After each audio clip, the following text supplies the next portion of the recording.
Hello दोस्तों, मेरा नाम रजत प्रताप सिंह है। RB legal support YouTube channel में आप सभी का बहुत बहुत स्वागत है। दोस्तों, आज हम बात करेंगे सेल्फ डिफेंस के बारे में।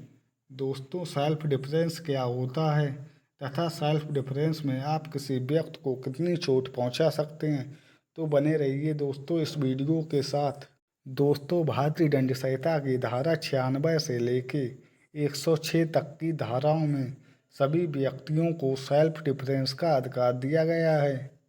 दोस्तों, सेल्फ डिफेंस का अर्थ होता है कोई भी व्यक्ति अपने शरीर या प्रॉपर्टी को बचाने के लिए लड़ाई कर सकता है और दूसरे इंसान को चोट पहुंचा सकता है। लेकिन कानून यह कहता है कि कोई भी व्यक्ति अपने बचाव में दूसरे व्यक्ति को उतना ही नुकसान पहुंचा सकता है जितना कि आवश्यक हो। दोस्तों, भारतीय दंड संहिता की धारा 103 के अनुसार लूट, रात में डकैती पड़ना या चोरी वगैरह की कंडीशन में अगर जान जाने का खतरा हो तो हमला करने वाले व्यक्ति की हत्या करना भी कानून के खिलाफ नहीं है। दोस्तों, आत्मरक्षा में अगर किसी व्यक्ति पर गोली चलाई गई हो तो ये साबित करना पड़ेगा कि गोली चलाए बिना उसकी खुद की जान नहीं बच सकती थी। अगर कुछ अपराधी हथियारों के साथ किसी के घर में लूट या चोरी के इरादे से घुसते हैं तो दोस्तों ऐसी सिचुएशन में घर के मालिक को उन अपराधियों से जान का खतरा होता है। ऐसी अवस्था में घर का मालिक अपनी रक्षा और अपने जान माल की रक्षा करने के लिए अपनी लाइसेंसी बंदूक से उन व्यक्तियों पर गोली चला सकता है। ऐसी अवस्था में किसी अपराधी की मृत्यु हो जाए तो वह व्यक्ति अपने बचाव में सेल्फ डिफेंस की दलील दे सकता है। दोस्तों, तब अदालत यह देखेगी कि क्या अपराधी हथियारों के साथ था। अगर वाकई अपराधी के पास हथियार थे तो ऐसे में मकान मालिक के पास कोई केस नहीं बनेगा। दोस्तों, लेकिन कोई व्यक्ति चोरी के इरादे से घर में घुसता है तो ऐसे में उस व्यक्ति पर गोली चलाना आत्मरक्षा के अधिकार से बाहर है, क्योंकि ऐसे में उस व्यक्ति को चोरी करने से रोकने के लिए लाठी डंडों का भी इस्तेमाल किया जा सकता है। दोस्तों, आत्मरक्षा में यदि आप किसी का मर्डर कर दें तो भी माफ़ है, लेकिन भारतीय दंड संहिता की धारा 96 के तहत आत्मरक्षा की बात कही गई है।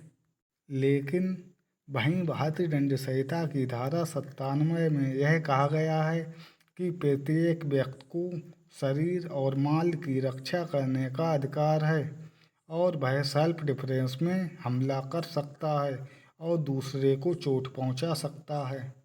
वहीं सेक्शन 99 कहता है कि सेल्फ डिफेंस रीजनेबल होना चाहिए। किसी भी अपराधी को उतनी ही चोट पहुंचाई जा सकती है जितनी ज़रूरत हो। दोस्तों, सेक्शन 100 के अनुसार सेल्फ डिफेंस में किसी अपराधी की मृत्यु हो जाए तो वह भी माफ़ है, लेकिन शर्त यही है कि कानून प्रोविजनल के तहत ऐसी सशक्त किया गया हो।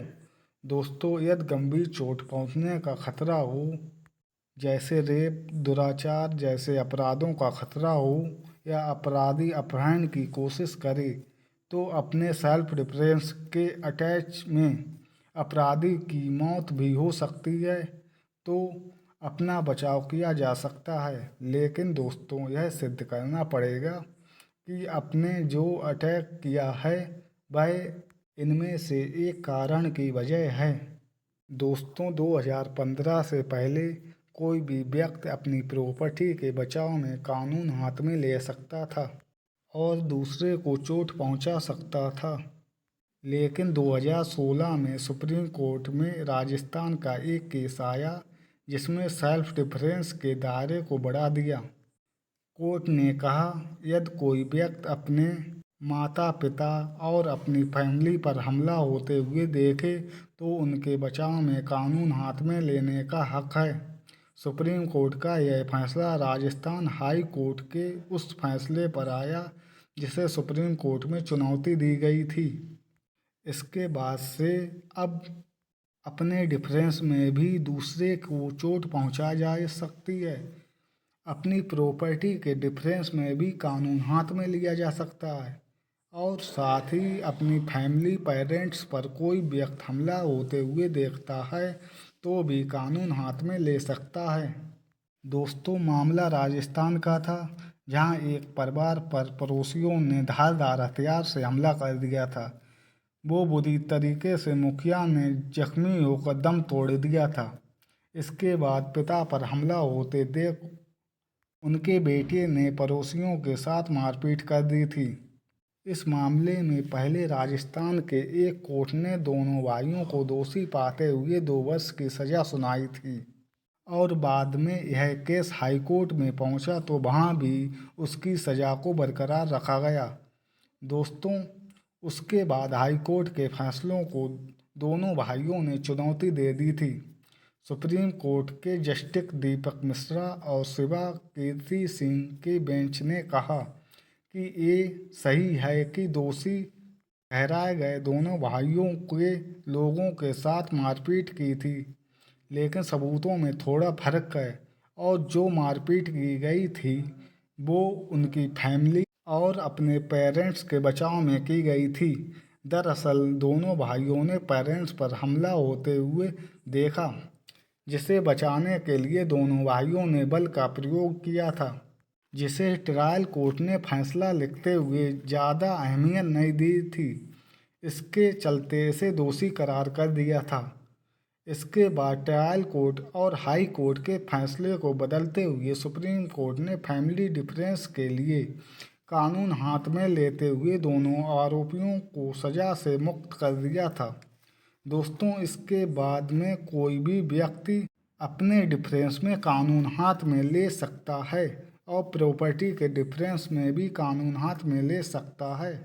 दोस्तों, कई बार ऐसा देखने को मिलता है जब गली मोहल्ले में चोर, पट्टा मार या छेड़छाड़ के आरोपी पकड़े जाते हैं तो भीड़ गुस्से में आके उनके साथ मारपीट कर देती है।